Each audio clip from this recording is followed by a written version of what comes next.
আল্লাহ রাব্বুল আলামিন কোরআনুল কারীমের মধ্যে বলেন, কুল ইন্নাস সালাতি ওয়া নুসুকি ওয়া মাহইয়ায়া ওয়া মামাতি লিল্লাহি রাব্বিল আলামিন।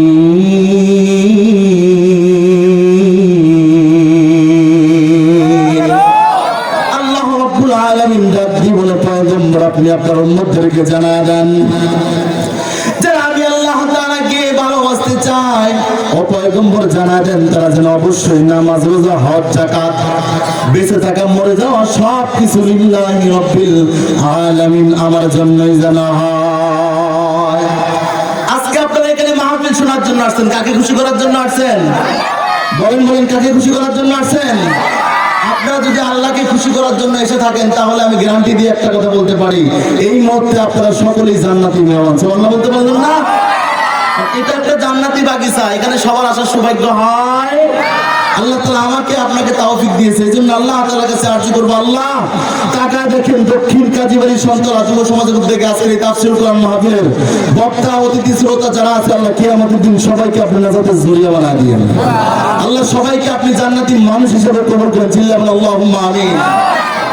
শুধু তাই নয়, আপনারা যতক্ষণ ওলামায়ে কেরামের চেহারার দিকে তাকায় তাকায় কথাগুলো শ্রবণ করতে থাকবেন, ততক্ষণ আপনাদের জীবনের সগীরা গুনাহগুলোকে আল্লাহ মাফ করে দেবে। সুবহানাল্লাহ বলেন। শুধু তাই নয়, শেষ পর্যন্ত থাকবেন, মা মারা গেছে, বাবা মারা গেছে, এমন আছে না? মায়ের জন্য কান্নাকাটি করবেন, বাবার জন্য কান্নাকাটি করবেন, দু ফোঁটা চোখের পানি ফেলা দিয়ে কান্নাকাটি করবেন। এখানে আমি অনেক যুবক দেখতেছি, এই এখন অনেক যুবকের মধ্যে অনেক যুবক মা হারাইছে, বাবা হারাইছে, মার কথা মনে পড়ে যায়, বাবার কথা মনে পড়ে যায় রে বাবা। আজকের এই তাফসীরুল কোরআন মাহফিল থেকে যদি তুমি চোখের পানি ফেলা দিয়ে যাদের মা চলে গেছে, যাদের বাবা চলে গেছে, এ বাবা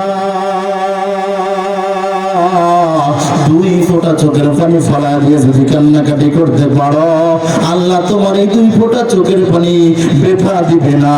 আল্লাহ বলে, কোন সন্তান যদি মা হারা হয়ে যায়, কোন সন্তান যদি বাবা হারা হয়ে যায়, আর এই সন্তানটা যদি মার কথা মনে করিয়া, বাবার কথা মনে করিয়া দুই ফোঁটা চোখের পানি ফেলায় কান্নাকাটি করে, কারণ সন্তান যখন ছোট ছিল, সন্তানটারে লালন পালন করেছিল মা বাবা, আর সন্তানটা বলেছিল, আল্লাহ আমি তো এখন ছোট, আমি যেদিন বড় হব আল্লাহ, আমি যেদিন কামাই রুজি করতে পারবো, অবদান আল্লাহ আমি আমার মার খেদমত করব, আমি আমার বাবার খেদমত করব।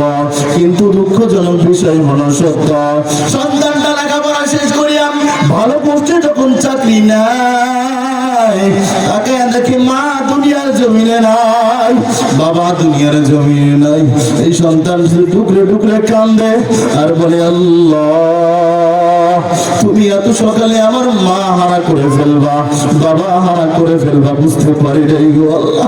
আল্লাহ দয়াময় আল্লাহ, মার খেদমত করতে পারলাম না, বাবার খেদমত করতে পারলাম না। এখানে অনেক যুবক আছে, ভিতরে আকাঙ্ক্ষা, আজকে যদি আমার মা থাকতো, মা হয়তো আজকে ওয়াজ মাহফিলে আসতো, আজকে যদি আমার বাবা থাকতো, বাবা আমার পাশে বসে থেকে কথাগুলো শ্রবণ করতো, আর যাওয়ার সময় বাবার দোকান থেকে চা পান খাওয়াইতাম। আজকে বাবা দুনিয়ার জমিনে নাই। এ যুবক, তোমার বাবা না জানি কবরের মধ্যে জাহান্নামী আসামি, তোমার মা জানি কবরের মধ্যে জাহান্নামের আসামি, আর বারবার ডাক দিয়ে বলে, সন্তান আমি তোরে তো পেটে ধরছিলাম, তোর জন্য আমি কি না করলাম, তোরে আমি যখন পেটে ধরছি, রাত্রেবেলা যখন ঘুমাইতে গেছি রে সন্তান, আমি যখন ডান কাত হইছি, তুই এত জোরে লাথি মারছ,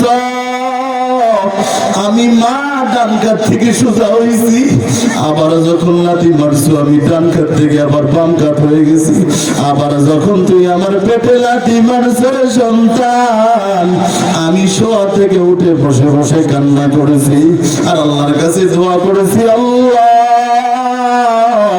যত কষ্ট দিবা আমারই দাও, আমার সন্তানটারে কষ্ট দিও না। আল্লাহু আকবার।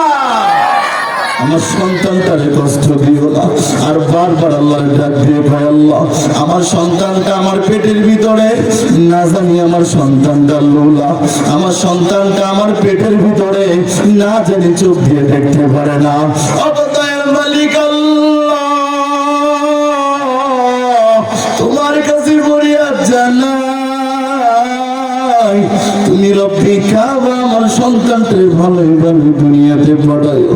আজকে তুমি সন্তান দুনিয়াতে আসো, চাকরি বাকরি করো, ভালো ব্যবসা প্রতিষ্ঠানে জব করতেছ, হাজার হাজার টাকা লক্ষ লক্ষ টাকা পয়সা কামাই করতেছ।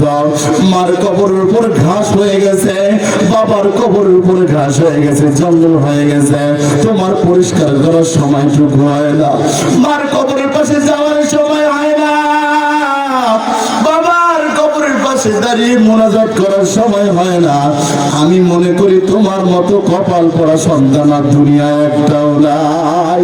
তুমি কি মনে করছো তুমি মা বাবার জন্য দোয়া করতেছো না? মনে রাখো তোমার সন্তানটাও তোমার জন্য কোনোদিন দোয়া করবে না। কথা বলেন ঠিক কিনা? যার পেট থেকে যার পেট যেমন তার সন্তান তেমন। কথা বলেন ঠিক কিনা? পেট যেমন সন্তান তেমন, গাছ যেমন ফল তেমন। তুমি যেমন দিনের পরে দিন বছরের পরে বছর মা বাবারে ভুলিয়া স্ত্রীর নিয়ে ঘুমাও, মারে ভুলে কেমনে থাকো সন্তান? সম্মানিত উপস্থিতি, মার কথা মনে পড়ে গেছে, বাবার কথা মনে পড়ে গেছে, চাইলেই তো আর মারে পাবেন না, চাইলেই তো আর বাবারে পাবেন না। কিন্তু বাবা কিন্তু কবরের মধ্যে জাহান্নামের আসামি। কার জানি মা কবরের মধ্যে জাহান্নামের আসামি। আর বারবার চাতক পাখির মতো তাকায় থেকে দোয়া চায় সন্তান। কাজী বাড়ি সন্তলায় মাহফিল শুনতে গেছ, আমার জন্য একটু দোয়া কর। তুই দোয়া করলে আল্লাহ ফেরত দিবে না। কোন সন্তান যদি নামাজ আদায় করার পর দুখানা হাত আসমানের দিকে তুলিয়া রব্বির হামহুমা কামা রব্বায়ানি সগীরা পড়ে, এই দোয়া বলতে দেরি দোয়া কবুল হতে দেরি হয় না। সুবহানাল্লাহ।